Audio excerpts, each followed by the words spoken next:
আছে জানি না বাবা মেয়ে কোথায় আছে আসুক বাবাকেও মজা দেখাবো আর মাকে বেটিকেও মজা কই রে গিধিনি ও শ্বশুর গঙ্গারামপুর শ্বশুর হ্যাঁ গো কি আছে গো ও শাশুড়ি শিয়াল শিয়াল শিয়াল এই হ্যাঁ পাগল ছাগল বাইরে ডাকাডাকি করছে ভালো করে দেখো ও শ্বশুর গঙ্গারামপুর আবার হচ্ছে শ্বশুর গঙ্গারামপুর আচ্ছা দাঁড়াও গো আমি দেখছি বাইরে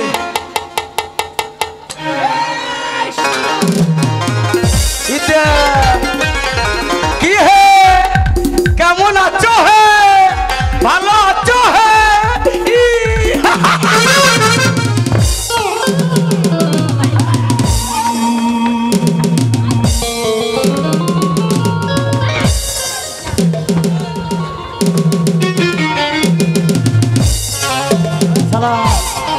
শালা পাগল ছাগল চলে এসেছে শালা ভালো জিনিস পেয়েছে কে তোমার শালা কে তুমি কে কেন তুমি তুমি আমার শালা কে তুমি আমি জামাই জামাই ওটা তোমার বউ হ্যাঁ তাহলে তো কুতু কুতু দেবো আমার অধিকার আছে এই তুমি কি বলছো আমরা জামাই? বুঝতে পারছি না জামাই গো জামাই তুমি জামাই কার বাড়িতে যাবে হ্যাঁ তুমি কোথায় যাবে গঙ্গা হ্যাঁ কোথায় যাবে কার বাড়ি যাবে কোথায় যাব হ্যাঁ বিকি বিকি গ্রামের নাম বিকি এই আর শ্বশুরের নাম গঙ্গারামপুর উল্টাপাল্টা ভুলভাল বলছে ভালো করে শুনে আসো কি বলছে ভালো করে বলো তুমি কোথায় যাবে বললাম তো শ্বশুরের নাম গঙ্গারামপুর শ্বশুরের নাম গঙ্গারামপুর আর জায়গার নাম বিকি টাকার নাম বিকি জায়গার নাম বিকি নয় আগো। শ্বশুরের নাম বিকি আর জায়গার নাম গঙ্গারামপুর তোমার বুদ্ধি আছে হ্যাঁ, এই!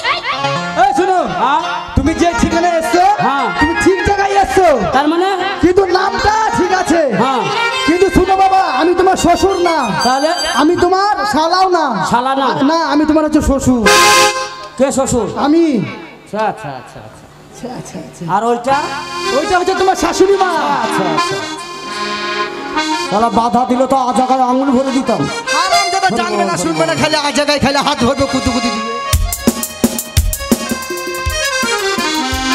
মা জননী জন্মভূমিষ্য স্বর্গাদপি করিয়াছি মা বলো বাবা মিষ্টি মিষ্টি মিষ্টি তুমি খেয়ে আমাকে দাও দাঁড়াও আমি অনেকদিন ধরে মিষ্টি খাই না। আগে আমি খাবো তারপর তুমি খাবে ঠিক আছে খান খান খান খান আগে আমি 5 কেজি খান খান কতদিন পরে জামাই আমার এসে বাড়িতে মেয়ের কোন ছোট্টবেলায় বিয়ে দিয়েছি কোনো খবর ছিল না যাক আজকে জামাই এসে মিষ্টি নিয়ে তাই পেট ভরে আগে আমি মিষ্টি খাবো খান খান খান খান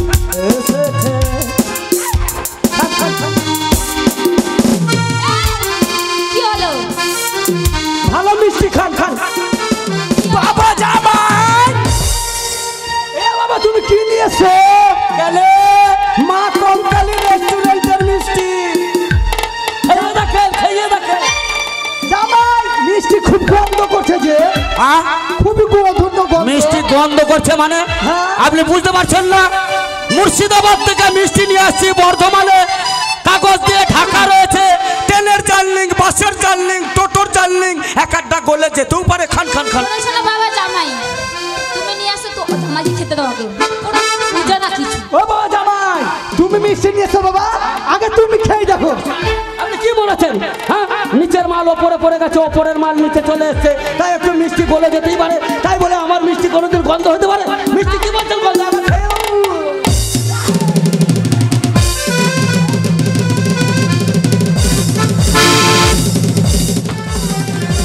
ও জামাই জামাই ঘিন্না হয়ে গেছে গো এ বাবা এ কি মেখেছে ছি ছি ছি ছি ছি ই! কি গন্ধ ছি ছি ছি! এ ছি!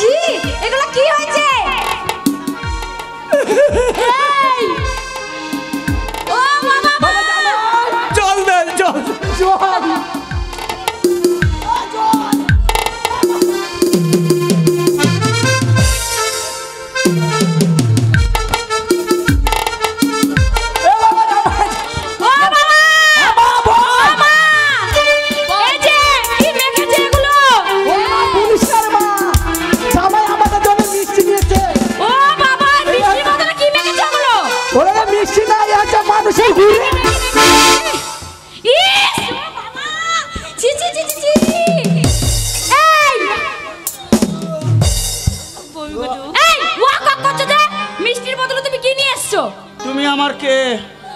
আমি তোমার হ্যাঁ? আমি তোমার বউ। তুমি ওই স্কুলে পড়ছিলে না?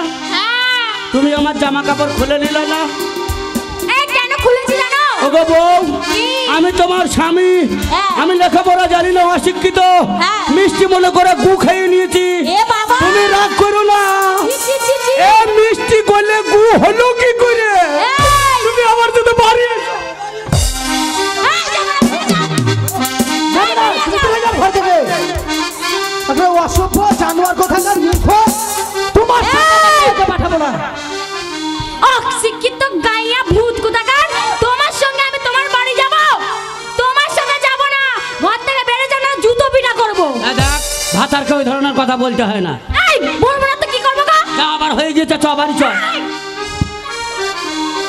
ওকে ঘর থেকে বের করে দে। তোর যৌবনের জ্বালা তোর বাপ কি বুঝবে না? এতে জুতো করে বেরিয়ে দেবো, বেরিয়ে যাবে কি? আমি বলছি কোনো কথা শুনবো না, তুমি আমার কাছে এসো। এই ব্যাং! এই ব্যাং! ব্যাং! বের করে দে একদম বাড়ি থেকে। বেরোবে, নাহলে কিন্তু আবার জুতো করে পিটাবো। আজ আমি অশিক্ষিত বলে, হ্যাঁ, লেখাপড়া জানি না বলে হ্যাঁ, তোমাকে ছোটবেলায় বিয়ে করেছিলাম। হ্যাঁ, তুমি আমার বিবাহিতা বউ, হ্যাঁ। আর তুমি আজকে আমাকে জুতোর বাড়ি মারলে। মারবো না? তুমি যে একটা অশিক্ষিত গাইয়া ছেলে, হ্যাঁ। তোমার সঙ্গে সংসার করা যায় কোনোদিন যায় না, তাই না? আজ আমাকে এত বড় অপমান হতে হলো। আজ যদি আমি লেখাপড়া জানতাম তাহলে শ্বশুর বাড়ি মনে করে স্কুলে ঢুকতাম না। আজ যদি আমি শিক্ষা জানতাম তাহলে মিষ্টি মনে করে গুয়ের হাড়িতে মুখ দিতাম না। আজ যদি আমি লেখাপড়া জানতাম তাহলে শ্বশুর শাশুড়িকে শালা শালি বলে কুতু কুতু দিতাম না। আমি তোমায় কথা দিয়ে গেলাম, তুমি স্ত্রী হয়ে যখন আমাকে জুতো দিয়ে মেরেছ, যেদিন আমি উচ্চ শিক্ষায় শিক্ষিত হতে পারবো, যেদিন আমি লেখাপড়া জানতে পারবো, সেই দিন আমি তোমাকে এই বাড়িতে এসে এই মুখ দেখাবো। না হলে জীবনে কোনোদিন আমি তোমাদের মুখ দেখাবো না। যাও, যাও, যাও। যখন শিক্ষা হবে তখন আমাকে নিতে আসবে, তার আগে আসবে না। বলছি বাবা মা, এই যে সেই ছেলে তোমরা ছোট্টবেলায় আমার বিয়ে দিয়েছো, এই গন্ড মুরুখের সঙ্গে আমার তোমরা বিয়ে দিয়েছো, আমি এর সংসার করব না। যদি এ শিক্ষিত হয়ে আমাকে নিতে পারে তবে আমি ওর সাথে যাব, নাহলে যাব না। এবার আর ধরিস না, শোন। এই, হ্যাঁ,